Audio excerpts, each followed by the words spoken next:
Biasca, dans le canton du Tessin. La voie ferrée sur dalle de béton dans le tunnel ouest est pratiquement achevée. C'est là qu'à partir de 2016, les trains circuleront jusqu'à 250 km/h dans le Saint-Gothard. Mètre par mètre, les poseurs de rails progressent sous le massif du Saint-Gothard. Ce qu'ils trouvent en arrivant sur le chantier de la voie ferrée, c'est le radier du tunnel que le génie civil a laissé à nu. Les ouvriers du train sur lequel les rails sont chargés posent eux-mêmes les voies qu'ils utilisent pour progresser sur le chantier. À l'aide de rouleaux posés provisoirement sur la dalle de béton, l'unité de pose des voies place la paire de rails d'une longueur de 120 mètres dans sa position définitive. La chenillette de transport doit être guidée avec précision. Chaque rail pèse plus de 7 tonnes. Pendant que la voie posée temporairement pour permettre le passage du train de chargement de rails suivant est préparée, une autre équipe travaille à l'ajustement exact de la géométrie de la voie. Lors du soudage des rails, la position horizontale et verticale à la jointure des rails ne doit en aucun cas diverger de plus de quelques dixièmes de millimètre. Grâce à leur grande expérience, les ouvriers spécialisés réalisent ce réglage en quelques instants seulement. L'automate pour le soudage des rails est intégré dans le train de pose de la voie et est opérationnel en quelques secondes. Les rails mis bout à bout sont pincés par la tête de soudage puis pressés l'un contre l'autre.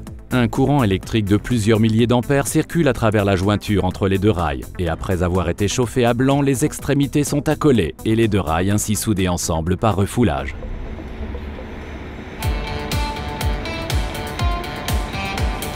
Le lendemain, livraison des blochets pour la future voie ferrée.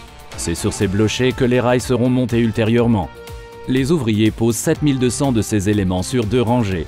La grue à portique prend automatiquement et d'un seul coup 60 blochets à la fois qu'elle posera ensuite entre les deux rails. L'accès au radier du tunnel est assuré grâce à un wagon sans fond. Chaque blochet vient ensuite se positionner de manière précise. Les monteurs de voie qui prendront la relève le lendemain sont tributaires d'un chantier parfaitement préparé. C'est maintenant le tour de l'équipe de spécialistes en construction de voies ferrées. Ce n'est qu'après la fermeture des portes que le robot avance progressivement pour continuer la pose des blochets suivants par paire, soit 2 des quelques 380 000 blochets qui seront nécessaires sur la totalité de tracé du tunnel de base du Saint-Gothard. Nous avons affaire ici à un chantier en ligne classique.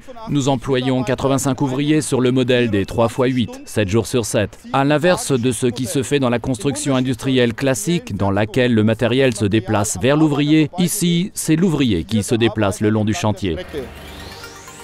C'est maintenant qu'intervient la 3e partie du train de chantier. Ces hommes positionnent les rails grossièrement tout en les ajustant à la bonne hauteur.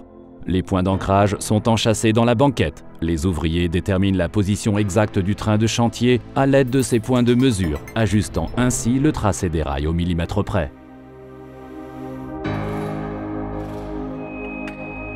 À l'aide d'un train spécialement conçu, des spécialistes en béton produisent le béton frais dans le tunnel même.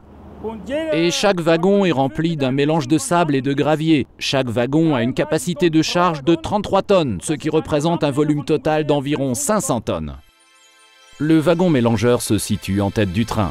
Au cours des travaux, un maître bétonneur expérimenté adapte le mélange en fonction des conditions climatiques régnant dans le tunnel. Ainsi, la production est assurée en permanence selon la méthode du flux tendu. La bétonneuse reste en activité pendant 16 heures d'affilée. Une navette empruntant comme chemin les banquettes latérales prend en charge le transport dans le tunnel. Le délai minimum de durcissement du béton est de 48 heures. Étant donné qu'aucun train ne peut circuler sur la voie pendant cette phase, le béton doit être livré par étapes et en petite quantité. Le travail se déroule sans interruption, pas même au moment de la relève des équipes. En effet, la qualité de la voie dépend de façon déterminante de la continuité assurée au cours des travaux de construction. Les ouvriers vibrent ensuite le béton à l'aide de sondes, empêchant ainsi la formation de bulles d'air.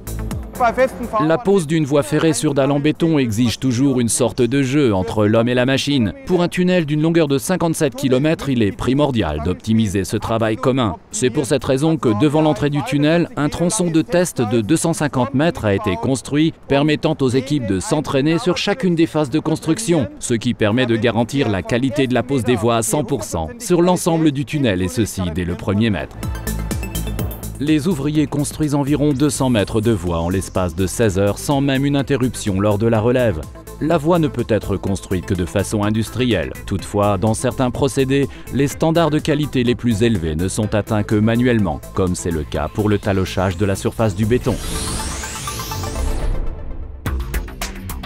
Pour les ouvriers, la journée de travail prend fin, ce qui n'est pas le cas dans le hangar. 450 tonnes de charge à béton, 90 tonnes de ciment, 50 mètres cubes d'eau et 1000 litres d'additifs pour le mélange du béton sont nécessaires à la préparation du train de bétonnage. Le chargement est automatisé. Parallèlement, les unités de mélange et de pompage sont nettoyées et entretenues chaque nuit. L'objectif est clair. En 2016, le premier train traversera le tunnel de base du Saint-Gothard. La nouvelle ligne ferroviaire à travers les Alpes, mais à une altitude de plaine, ouvre la voie vers une liaison rapide entre le nord et le sud de l'Europe.